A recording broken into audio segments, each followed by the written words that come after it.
जिनके गुणों के गान में वे वर्धमान महान जिन विचरे हमारे।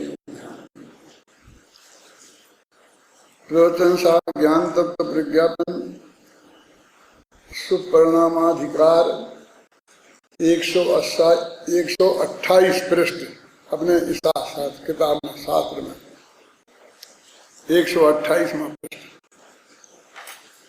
ये अमृतचंद्राचार्य की टीका को अपन पढ़ना चाहते हैं और मार्ग में टीका है। जैसे तो अपन ने इस गाथा पर काफी चर्चा की है, फिर भी अमृतचंद्र की टीका को एक बार फिर पढ़ना चाहते हैं। पाप बंध युक्त होने से, पर संबंध युक्त होने से मिल गया,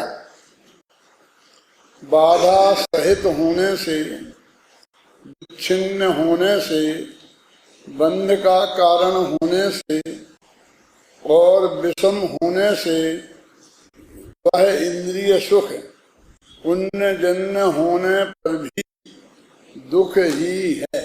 यद्यपि वो इंद्रिय सुख पुण्य के उदय का कार्य है, फिर भी वो दुख है। जबकि पुण्य के उदय का कार्य सुख कहा जाता है। तो ये जो जगत की मान्यता है उससे बहुत अत्यंत स्पष्ट है। जो 2 पंक्तियों में अभी अपन ने पढ़ी हैं, आगे की 4 पंक्तियां भी वो 2 ही पंक्तियों को दोहरा रही हैं। इंद्रिय सुख पर के संबंध वाला होने से पराश्रयता के कारण पराधीन है। बाधा सहित होता हुआ खाने पीने और मैथुन की इच्छा इत्यादि तृष्णा की व्यक्तियों से युक्त होने से अत्यंत आकुल है। 2 पॉइंट हुए कि वो एक बाधा सहित है और एक पर के संबंध वाला है। तो जो पर के संबंध वाला होता है उसमें 50 बाधाएं होती हैं। बाधाएं तो होती हैं, जैसे गाय भारत का एक बहुत पवित्र पशु माना जाता है और उसको काटने के लिए कत्ल खाने खुले हुए हैं, तब भी उसकी नस्ल खत्म नहीं हुई। माने जंगली जितने भी जानवर हैं वो शाकाहारी है ना, शुद्ध, तो वो उसको खाएं, मांसाहारी सब जानवर उसे खाएं।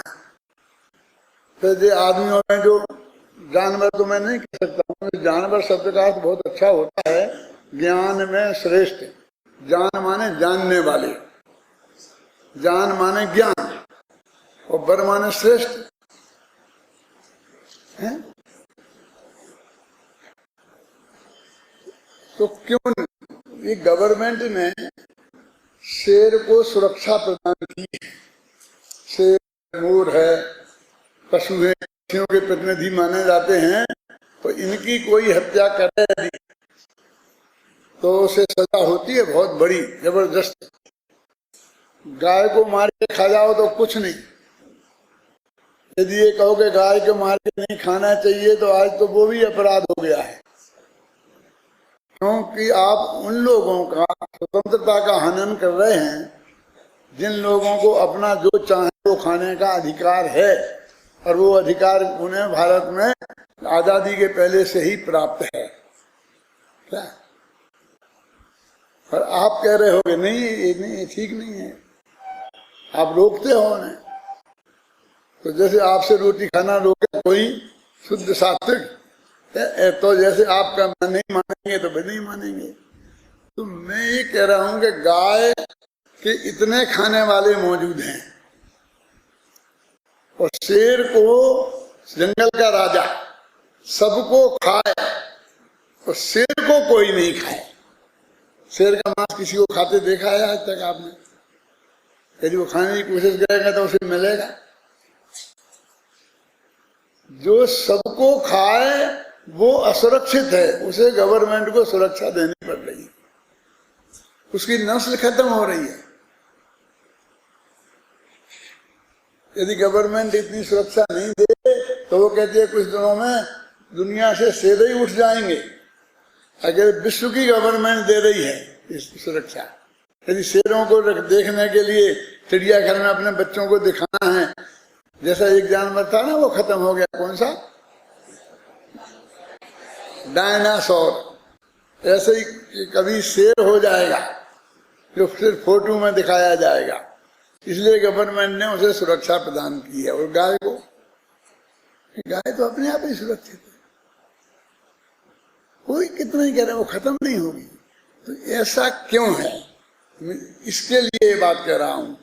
गाय क्यों सुरक्षित है, गाय की नस्ल, और शेर की नस्ल क्यों असुरक्षित है, सोचा कभी आपने? गाय का भोजन भागता नहीं है और शेर का भोजन भागता है। अंतर समझ में आया ना?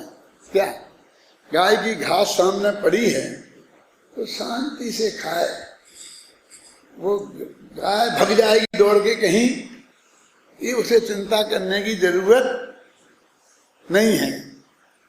और जो शेर का हिरण जो भी पशुओं को मारे खाता है वो भागता है।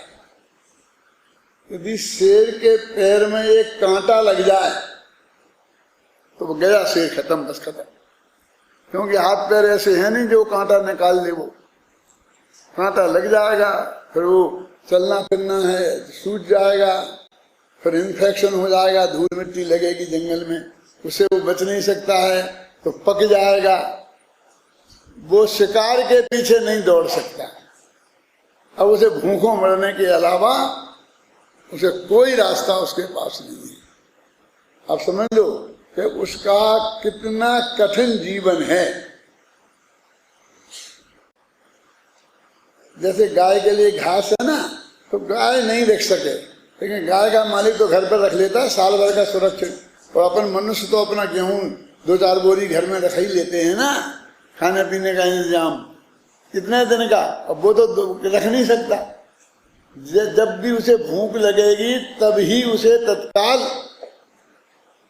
किसी जानवर का शिकार करने को चाहिए। और जब उसकी बदनामी ऐसी है कि कोई आदमी उसके पास क्यों आएगा, कोई भी जानवर उसे दूर ही दूर भागेंगे। तो उसे भोजन ढूंढना, फिर उस भोजन को पकड़ना, फिर खाना, ये इतना कठिन है कि वो उसका जीवन में जरा भी एक आता है ना, पहले धन टूटे नख रद केसरी, नख माने नाखून और रद माने दांत। यदि केसरी माने सिंह के दांत और नाखून टूट गए तो वो खत्म, बस अब वो जिंदा नहीं रह सकता। उसके पास जिंदा रहने का कोई उपाय नहीं है। एक ही उपाय है कि वो पराधीनता स्वीकार करे और चिड़ियाघर में चला जाए। समझे? जंगल में नहीं रहे, आजादी से नहीं रहे, आजादी बेचे तो शायद पेट भर खाना कोई मिल जाए, कैसे जैसा भी मिले। तो जिसके सुख सामग्री पराधीन है उसके सुख का क्या कहें? नहीं ना, मैंने वो जो भगता है ना भोजन, वो पराधीन है, वो उसके अधीन है, इतना अनिश्चित है। तो ये 5 इंद्रियों के विषयों में यही तो बात है। शाकाहारी शुद्ध संतुष्ट क्या क्यों रहते हैं? इसलिए कि उनके बिल्कुल निरापद है उनका मामला, शांति से रह सकते हैं वो। तो अभी देखिए, अब मैं बहुत बच रहा की कोशिश कर रहा हूं, लेकिन अभी मुझे समझाना है तो कुछ बोलना पड़ेगा। देखो, स्पर्शन इंद्रिय के विषय की बात है, तो चूंकि स्पर्शन इंद्रिय के विषय की पूर्ति का जो साधन है वो सामने वो भी चेतन है, चाहे पति हो चाहे पत्नी हो, दोनों ही चेतन हैं और दोनों ही पढ़े लिखे हैं और दोनों ही आजाद हो गए हैं और दोनों ही में स्वतंत्र चिंतन हो गया है। तो क्या दुर्दशा हो गई अमेरिका की दंपतियों की? क्यों क्यों तुम्हारे समझ में आया कि मैं क्या कह रहा हूं संजीव? हैं क्यों?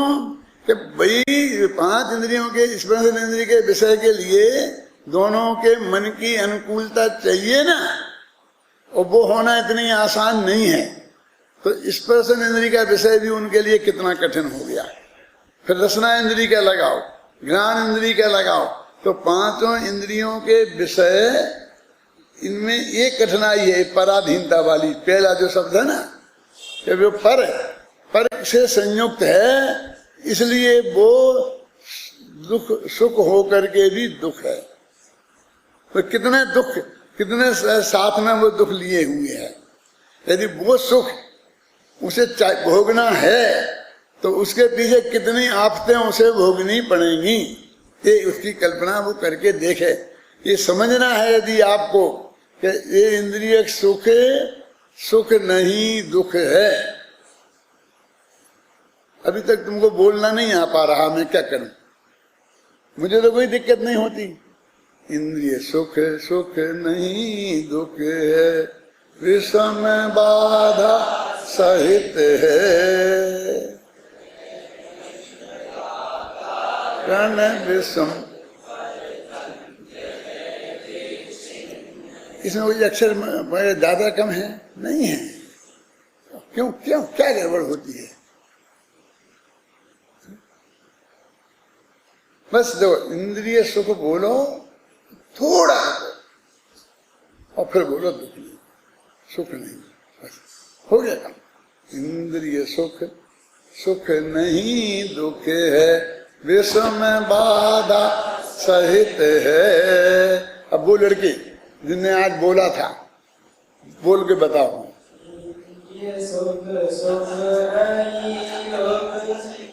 तो दूसरा बोलो, दूसरा वाला लड़का। जब पहले ही तुम इतना वजन डाल देते हो उसमें, इंद्रिय सुख, पहले इंद्रिय पे वजन मत डालो, शांति से जल्दी बोलो। इंद्रिय सुख सुख ये सुख नहीं दुख है, इसमें बाधा सहित है बंधे का कारण, दुखद परतंत्र है विच्छिन्न। अब सुने, ये वो पहला यानी इसमें क्या, ये सुख नहीं। अब देखो, सुख कह रहे और सुख नहीं। गुरुदेव इसका कैसा अर्थ करते? पहले सुख है कह के व्यवहार की स्थापना की, और फिर सुख नहीं कहकर निश्चय की स्थापना की, व्यवहार का निषेध किया। यदि इंद्रिय सुख वो सुख नहीं है, तुमको यही समझाना है, तो उसे सुख कह क्यों रहे? क्यों?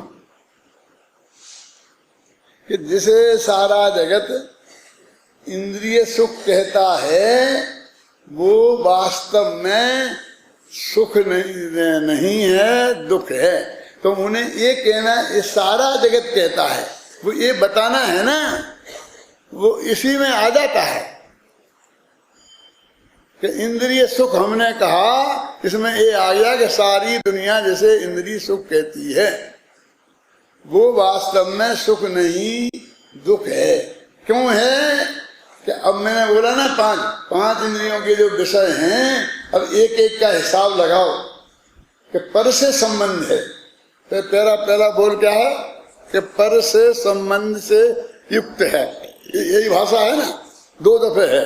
देखो, पढ़ी ने पाप संबंध पर संबंध युक्त होने से, इसमें है, और फिर नीचे इंद्रिय सुख पर के संबंध वाला होता हुआ पराश्रय के कारण पराधीन है।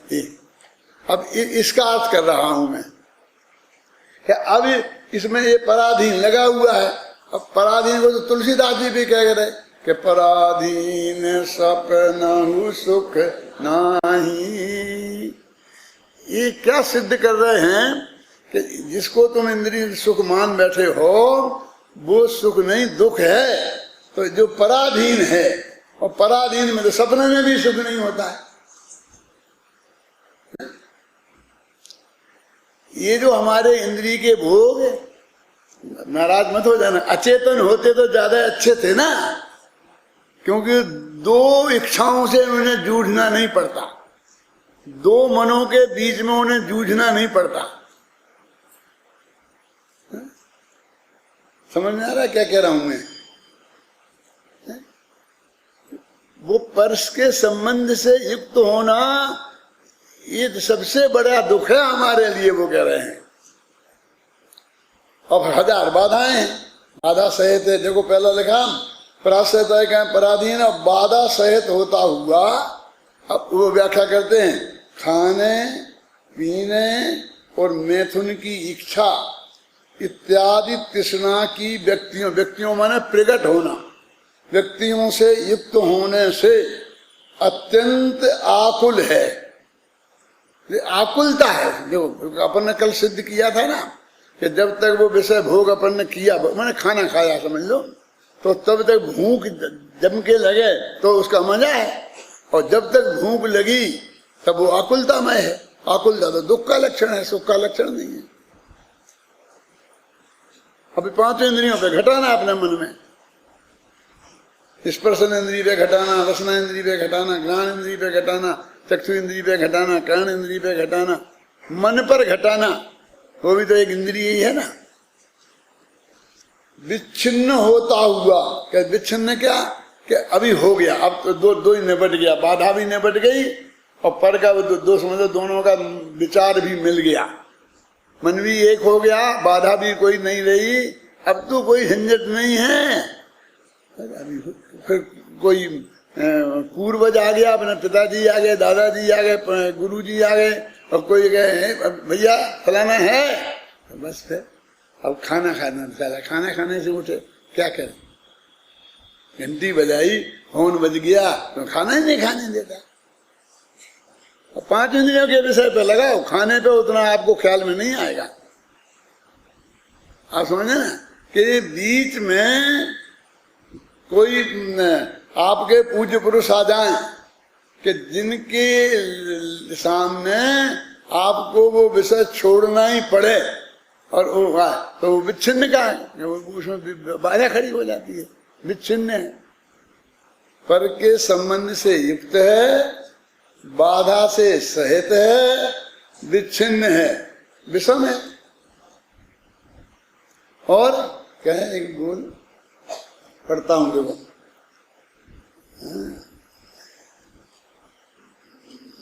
विच्छिन्न का अर्थ पढ़ूं, विच्छिन्न होता हुआ असाता वेदनी का उदय जिसे च्युत कर देता है, मैंने बीच में असाता वेदनी का उदय आ जाए, ऐसे साता वेदनी के उदय में प्रवर्तमान होता हुआ अनुभव में आता है, इसलिए विपक्ष की उत्पत्ति वाला है, उसमें विपक्ष हमेशा मौजूद है।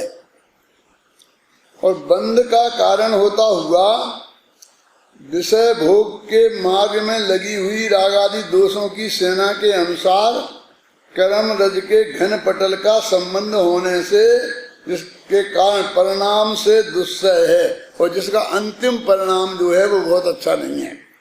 और विषम होता हुआ हानि वृद्धि से निरंतर भाव में हानि भी वृद्धि होती रहती है, भोगने के भाव में, पूर्ति संतुष्टि के भाव में, ऐसा है, अत्यंत अस्थिर है, इसलिए वह इंद्रिय सुख दुख ही है।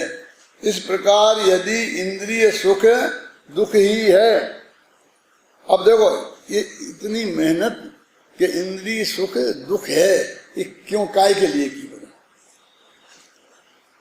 कि आप वो छोड़ दें इसके लिए नहीं कि घबराना नहीं, वो तो छोड़ोगे तो जब जब साधु बनोगे, कोई दीक्षा लोगे, अभी तो छोड़ने वाले तो नहीं है, अभी तो तुम श्रद्धा में स्वीकार कर लो, तुमको ये लगता है कि अभी हमने ये मानी तो हमें छोड़ना पड़ेगा। वो तो मानते हैं कि 4वें गुणस्थान में, 5वें गुणस्थान में ये नहीं छूटता है। और चक्रवर्ती जैसे इतने इतने भोग सामग्री वाले होते हैं, इसलिए आपको ये जल्दी घबराहट लगती है कि हमने इन्हें यदि इंद्रिय सुख को सुख नहीं माना और दुख नहीं माना तो जैसे हम दुख से बचने की कोशिश करते हैं, ऐसे हम सुख को छोड़ देंगे, और सुख का मतलब ये सब संपत्ति, ये कैसे छोड़ दें, तो ना रहे बांस ना बजे बांसुरी, तो मानो ही नहीं,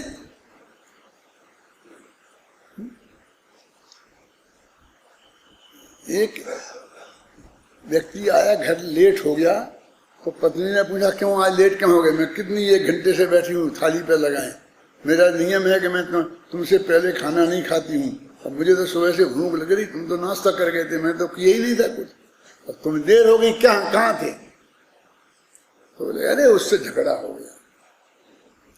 कि किससे झगड़ा हो गया, किससे लड़के आए हो? कि वो मेरा पड़ोसी दोस्त है ना, उससे झगड़ा हो गया। कि क्या हो गया? कि वो कहता था नालायक कि 2 और 2 5 4 होते हैं। वो मैंने कहा कि 2 और 2 5 होते हैं। समझ में? अब इसमें झगड़ा हो गया। फिर क्या हुआ कि ये शर्त लग गई कि जिसकी बात झूठी निकले क्या वो झूठी बात वाला अपनी पत्नी को सामने वाले को दे देगा। ये शर्त लगा ली। वो पत्नी बोली कि तुमने क्या मूर्खता करी है, अब तुम मुझे खो दोगे, क्योंकि तुम्हारी बात तो सफेद झूठ है। 2 और 2 5 तो होते ही नहीं, होते तो 4 ही है, और तुम इस पर इतना बड़ा दाव लगा के आ गए। मैं परवाह नहीं करता, तू चिंता मत करे। क्यों नहीं करे? क्यों? तुमने शर्त लगाई है ना कि हार जाएंगे। तो वो बोला कि हारूंगा तो तब जब मैं ये मानूंगा कि 2 और 2 4 होते। मैं मानूंगा ही नहीं, मैं तो 2 और 2 5 ही मानूंगा। कि तुम्हारी बात झूठी है कि झूठा बड़ा के लावर। लावर समझते हो? 2 बातों नहीं करने वाला। बोला हम शास्त्र में बता देंगे, सब जगह लिखा है कि पुण्य है, पुण्य है मुक्ति के मार्ग में। ये देखो दुख का प्रवचन सार निकालेंगे। दो क्यों परवाह करते हो? मैं कभी हारने वाला नहीं। क्यों? कि मानूंगा ही नहीं। अब क्या करें? हारूंगा तो तब जब मैं मानूंगा। समझ में आया कि नहीं आया? तो ऐसी प्रतिज्ञा लेके आए हो तो मैं कुछ नहीं कर सकता। डॉक्टर किरण भाई, हमको ऐसे ऐसी प्रॉब्लम से सामना करना पड़ता है कि भाई स्पष्ट, अत्यंत स्पष्ट लिखा, और क्या करें? और अनुभव में करके देख लो, अनुभव में करके देख लो। एक पॉइंट मैंने कल बताया था और आप सब लोगों से याद रखने के लिए भी कहा था, और ये भी कहा था विद्यार्थियों से आज पूछ लेता हूं और आपसे कल पूछूंगा। पूछ लो, पूछ लो, क्या था बताओ? भूल गए, सब भूल गए। फिर बताता हूं एक दफा, सुनो से, फिर मैं बता के फिर तुमसे पूछूंगा कि बताने के बाद याद आ गया और अब तुम बता सकते हो कि नहीं। मैंने मुझे वो एक कुछ नहीं चाहिए, मुझे ये चाहिए कि मुझे ये पता चल जाए कि वो आपकी समझ में आया कि नहीं आया। आ जाए, मैं ये चाहता हूं बस कि भाई कितना ही चक्रवर्ती जैसे पुण्य का उदय, इंद्र जैसे पुण्य का उदय हो, वो एक बिल्कुल पुण्यहीन शहरिया जिसके कुछ भी नहीं है, एक लंगोटी लगाने को नहीं है, खाने को कोई अच्छी चीज नहीं है, कि वो दोनों समान दुखी हैं। ये था हाँ, तन वेदना से दुखी, ये बता रहे थे कि तन वेदना से दुखी वे रमणी के विषयों में रमे। तो तन वेदना से वे दुखी हैं, तो दोनों समान दुखी हैं। क्यों राकेश जी, ख्याल में आ गई बात? अब तो सबको ही आ गई होगी, आ जाना ही चाहिए कि ये 5 इंद्रियों के विषय, चाहे वो अरबपति करोड़पति भोगे चाहे गरीब भोगे, इन दोनों को भोगने का भाव पैदा हो और खूब जम के उसकी इच्छा पैदा हो, तब उसको भोगने का रस मजा आता है। अच्छी भूख में पत्थर भी खाओ तो भी अच्छा लगता है कि नहीं लगता है? तो ऐसे ही वो दोनों को, वो खाने की जो सामग्री जो है, वो भोग सामग्री, वो दोनों की कितनी हल्की हो, कितनी बहान हो, कितनी महंगी हो, कितनी ही हल्की हो, लेकिन उस दोनों के प्रति वे दोनों ही इतनी तीव्रता से आकर्षित होते हैं। क्यों? और जब तक वो उपलब्ध नहीं होती है तब तक दोनों को जो दुख होता है वो डिग्री टू डिग्री नाप लो, एक सा होता है। नहीं तो दाढ़ी पूछ लेना था क्या? वियोग का दुख दोनों को एक सा होता है, संयोग का सुख दोनों को एक सा होता है, इच्छा का दुख दोनों को एक सा होता है। हाँ, 5 इंद्रियों के विषयों में जब वो कहते हैं कि दोनों एक से ही दुखी हैं, तो क्या सिद्ध करना था इससे? ये सिद्ध करना है कि पाप के पुण्य के उदय वालों के समान, पाप के उदय वालों के समान पुण्य के उदय वाले भी दुखी हैं। कि ये नहीं, सिद्ध क्या करना था? सिद्ध ये करना है कि पुण्य के उदय से वाले भी उतने ही दुखी हैं जितने पाप के उदय वाले दुखी हैं। तो पुण्य और पाप में अंतर क्यों करना है? और पुण्य पाप में अंतर नहीं है तो पुण्य और पाप का बंध करने वाले शुभ अशुभ भावों में अंतर क्यों हो? जब उनके सुख दुख में अंतर नहीं है, पुण्य पाप में अंतर नहीं है, तो शुभ अशुभ भावों में अंतर क्यों हो? ये करना है। बोलो ये अब अपना वो बिंदु चल रहा है, समझ में है? ठीक है। अब देखो नीचे पढ़ता हूं। इस प्रकार यदि इंद्रिय सुख दुख ही है, मिल गया, तो फिर पाप की भांति पुण्य भी दुख का ही साधन है, यह सहज ही प्रतिफलित हो जाता है। देखा क्लियर है? इसके लिए मैंने वो कहानी सुनाई है आपको, 2-5 वाली। कि इतना स्पष्ट ऊपर से तर्क युक्तियां देते आए, इतना स्पष्ट आगम है, संस्कृत में है, प्राकृत में है, हिंदी में है, गुजराती में है, अब फिर भी वो कह गए हमने तो नहीं मानी। क्या करें हम? और क्या कर सकते? हमारे पास और क्या है? ऐसा तो है नहीं हमारे पास जैसा पुरुष वालों के पास होता है। ये जो पहले भारत में जब सन 42 का युद्ध हुआ था, दूसरा विश्व युद्ध, तो अंग्रेज लोगों को की सेना की कमी पड़ गई, आदमियों की सेना में। तो उनके हिंदुस्तान उनके अधीन था, तो क्या हिंदुस्तान से नए रंगरूट भर्ती करो और उनको ट्रेनिंग दो और उनको युद्ध में भेजना पड़ेगा। क्या समझ में है ना? तो उनको कहा, अब गवर्नमेंट का ये कानून है कि उनको वो आदमी को ही सेना में भर्ती करना चाहिए जो अपनी राजी से भर्ती हो, खुशी खुशी। तो वे गांव-गांव में जाकर जबरदस्ती पकड़ के लाते थे, क्योंकि कोई आना चाहता नहीं। सब जानते थे कि जाके सेना में लड़ने को भेजेंगे तो हम मर जाएंगे, हमारा बेटा एक जवान बेटा है। तो कहते घर से एक बेटा हर एक को देना पड़ेगा। हर एक के 2-4 होते थे ना, तो एक देना पड़ेगा। हमने अपना बचपन में वो भोगा है, जब वो पुलिस वाले आते थे गांव में, पूरा गांव बच्चों से खाली हो जाता था, जवानों से। एक नहीं दिखता था, सब भाग जाते थे, छिप जाते थे। क्योंकि अब भी आज जो उनके हाथ में आ गया तो उसे पकड़ के ले जाए।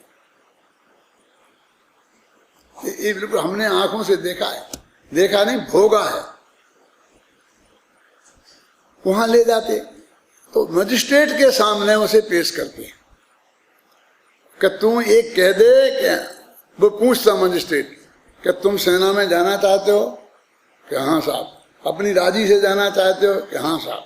तो वो हाँ करके और वो भर्ती हो जाता था। लेकिन वो तो जाना नहीं चाहता था, जबरदस्ती पकड़ के ले गए थे। तो जब बहुत प्रेम से कहते इसके बंधन खोल दो, ऐसा होता ना, हथकड़ी डाले डाले जज बयान नहीं ले सकता, उसे वहां पूरा खोलना पड़ता है, क्योंकि उसका दिमाग पे प्रेशर रहता है तो वो सही नहीं बोल सकता। तो सब खोल के और कहा तुम स्वतंत्रता से बताओ कि सचमुच तुम जाना चाहते हो। उसको थोड़ी सी आजादी मिलती तो कहते नहीं जाना चाहता साहब, मना कर देते। वहां जाके मना कर देते। अब क्या करें, वो जज तो समझता तो सब है, वो पुलिस वाले समझते हैं। तो क्या कहता है, जाओ इनको थोड़ा और समझाओ। समझे ना, समझाओ माने बाहर ले जाओ और इसको राजी करके लाओ कि हाँ साहब समझाते हैं। वो जाकर खूब पिटाई करती है, कहते तेरे को जिंदा नहीं छोड़ेंगे, हाथ पैर तोड़ देंगे। यदि तू नहीं हाँ करेगा, चुपचाप बोल, वहां हाँ कर देगा जिसके सामने क्या, तो फिर हाँ साफ कर दूंगा, हाँ साफ कर दूंगा करके जाकर के फिर जाके कहता, वो जज पूछता क्यों तुम स्वतंत्रता से कह रहे हो, राजी से कह रहे हो? नहीं साहब मैं तो नहीं जाना चाहता, क्योंकि उसे वहां मौत दिखती। यहाँ तो पिटाई दिखती और वहां मौत दिखती, मरना कौन चाहता है, तो फिर मना कर देता। अब जज क्या करे, थोड़ा और समझाओ। तो जज बोलता था थोड़ा और समझा के लाओ। और फिर वो जाता, आखिरकार वो समझ जाता।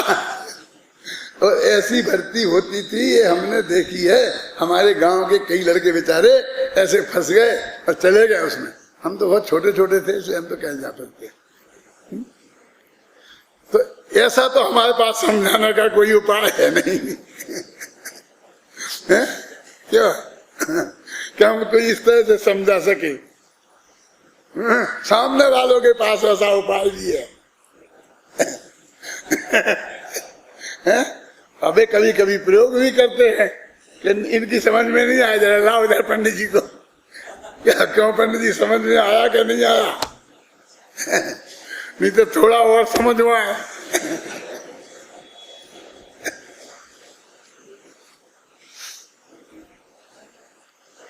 ये 5 इंद्रियों के भोगों का जो सुख है, इसे अपन सुख बोलते हैं ना।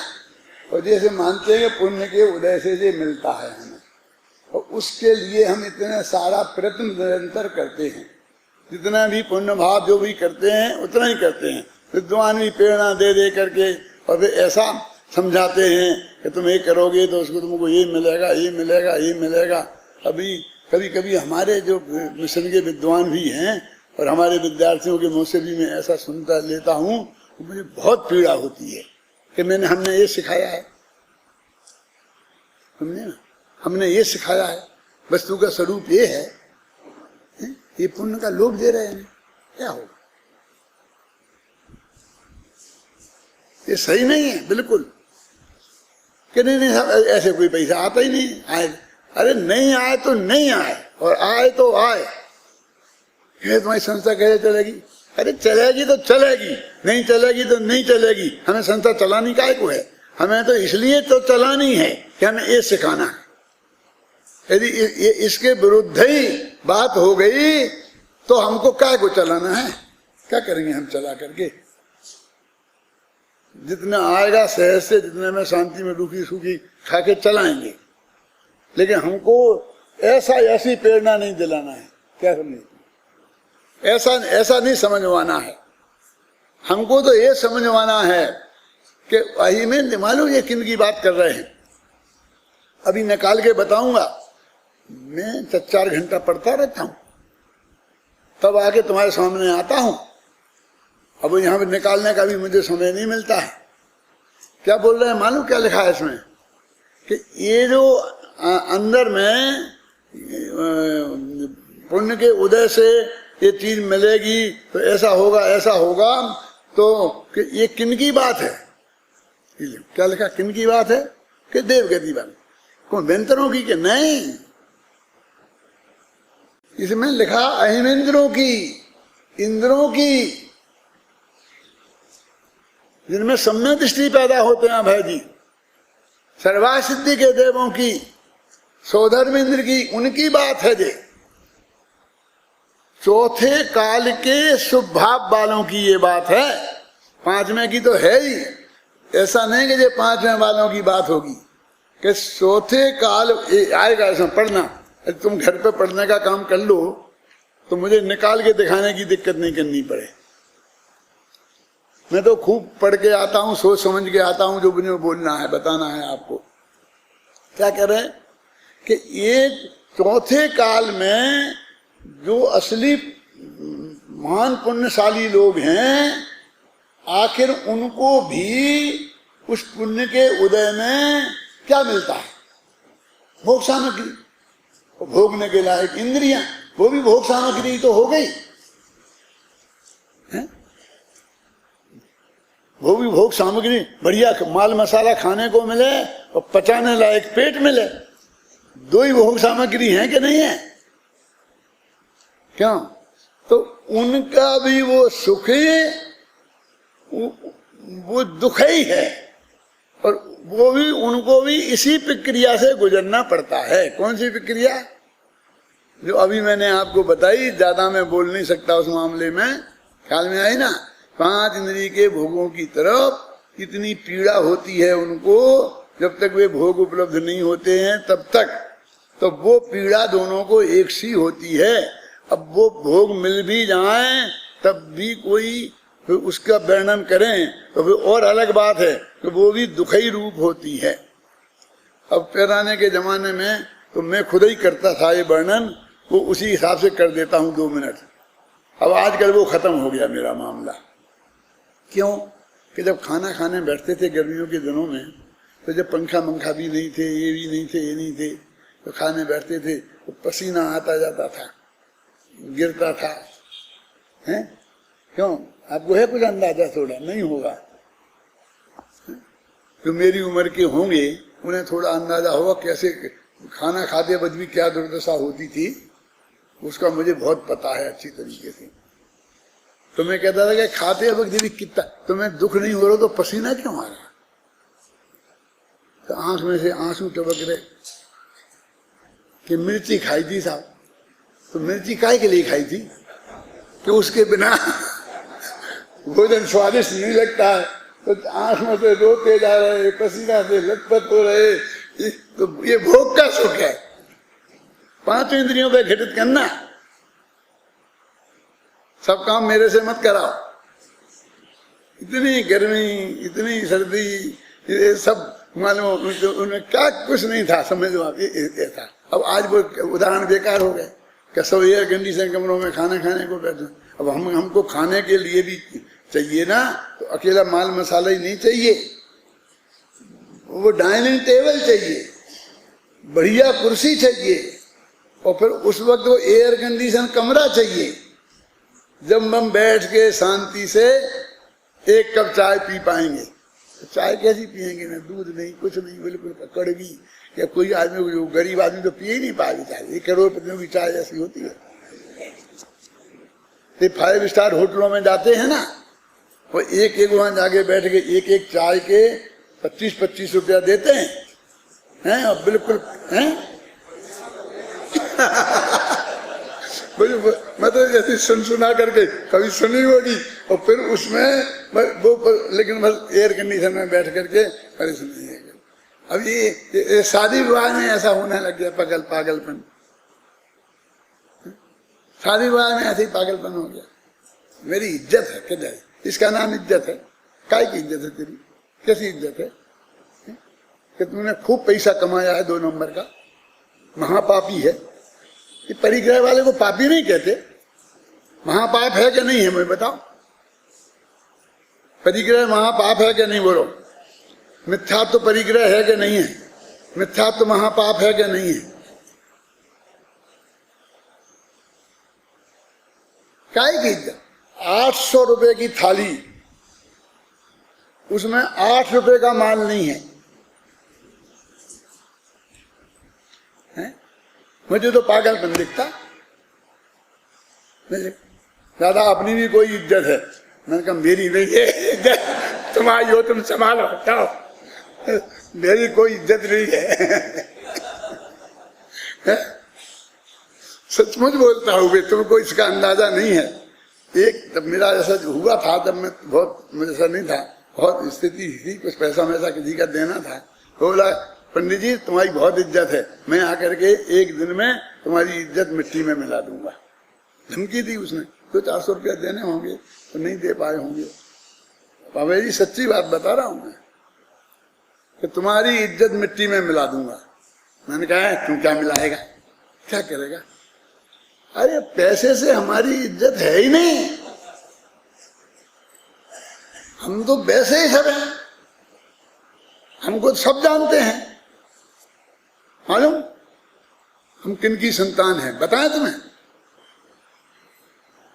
हमारे पड़ोस में डांका लगा, डांका जानते हो?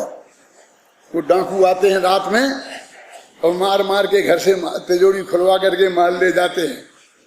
तो हमारे बिल्कुल पड़ोस में लगा। हम तो मुरैना में पढ़ते थे, हमारे मम्मी पापा दो ही थे घर में, और बगल के पड़ोसी के घर पर वो डांका पड़ा था। तो वो एक डाकू हमारे घर के सामने आकर और उसने घर के बाहर की सांकल लगा दी। हमारे पिताजी ने देखा हल्ला गुल्ला हो रहा था, तो किवाड़ खोले तो बाहर की सांकल लगी थी, तो वो निकल नहीं पाए बाहर। और दरवाजे पर देखा एक आदमी खड़ा था बंदूक लिए।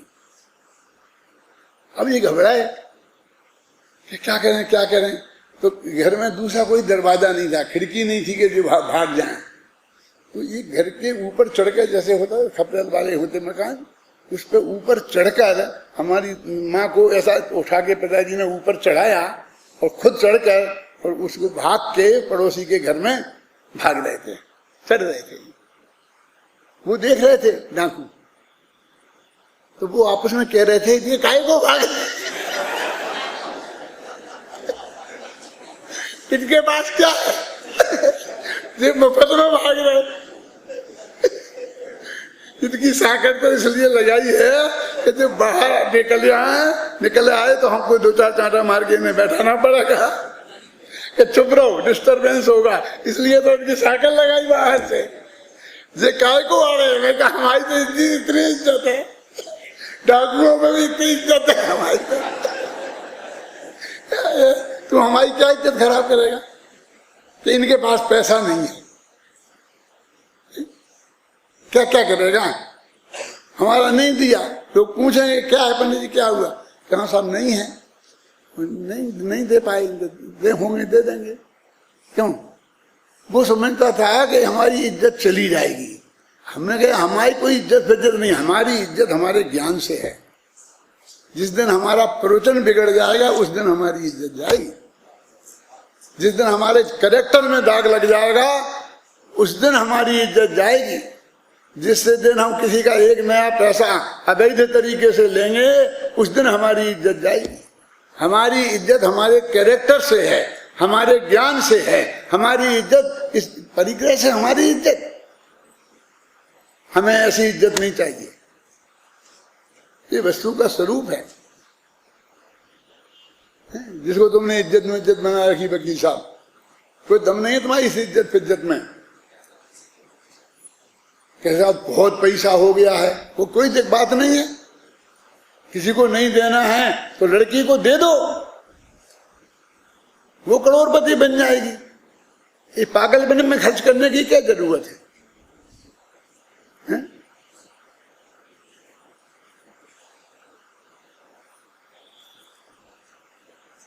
बोलो सोचो सच्ची, मैं तो बिल्कुल सही नहीं समझता हूँ। बिल्कुल मुझे को और कोई डर नहीं है मुझे किसी का। क्या करना मुझे, काय का डर, किसका क्या लेना देना? लेकिन उससे क्या लेना देना? परिग्रह है, पाप है स्पष्ट। देखो अपन कहाँ पढ़ रहे थे?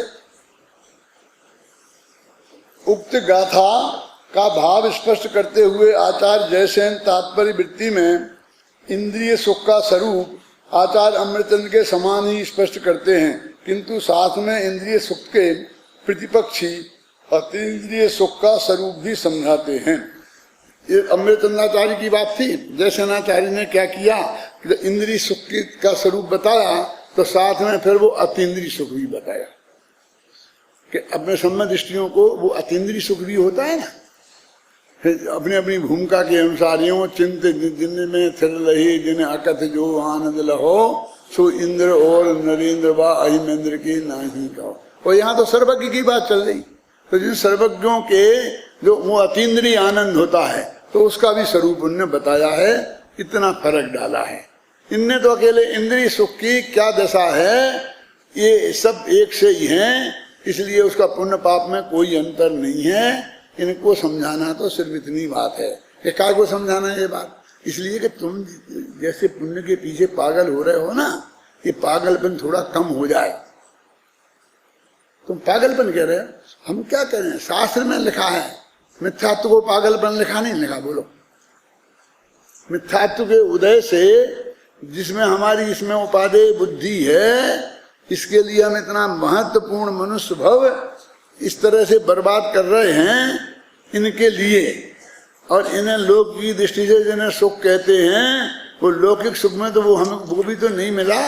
पूरी जिंदगी निकल गई, ख्याल में आई ना, सब जोड़ जोड़ करके ये अरबपतियों में भी कि कुछ भी तो नहीं मिला। तो हम बता रहे कि भाई हम कुछ नहीं छोड़ा रहे, हम तुमसे ये नहीं कहते कि तुम ये छोड़ दो। आदिनाथ ने भरत चक्रवर्ती से नहीं कहा था, हम तुमसे क्यों कहेंगे? हम तो ये कह रहे कि इसकी असलियत समझ लो, ये सुख नहीं है, इसमें से उपादेय बुद्धि निकाल दो।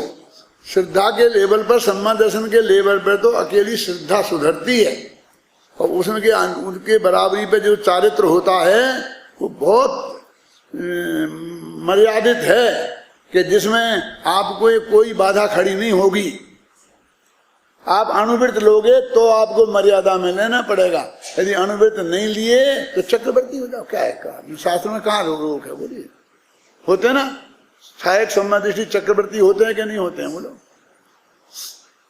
अब एक बात और कह देता हूं, समय तो हो गया।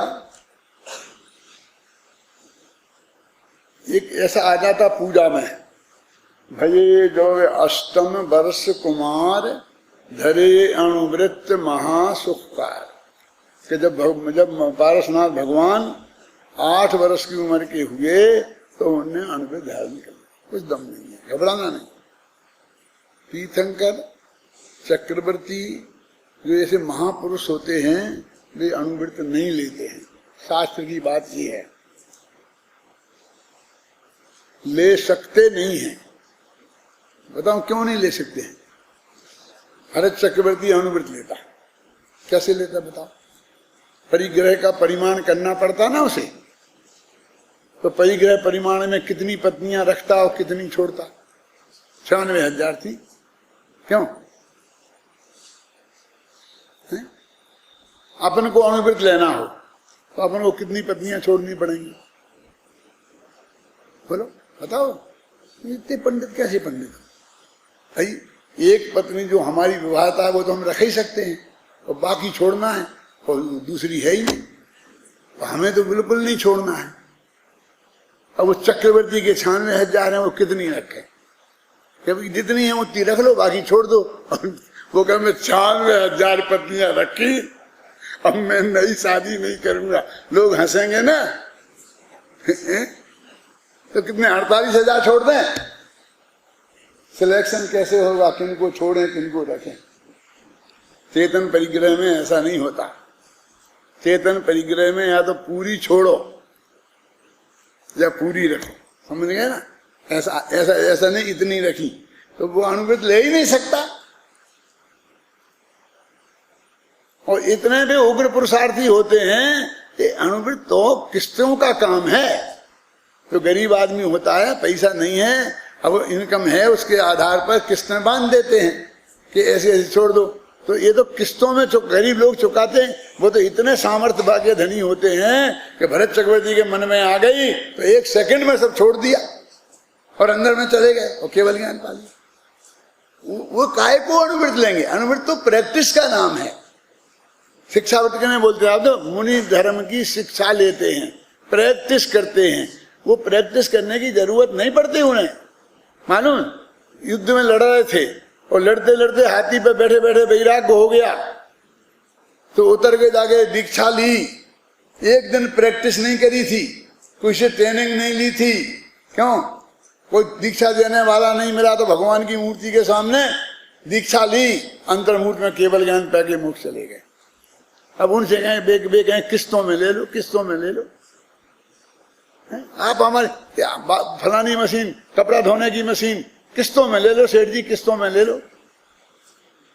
तुझे ले लें किस्तों में? हमको किस्तों में क्या लेने की जरूरत है?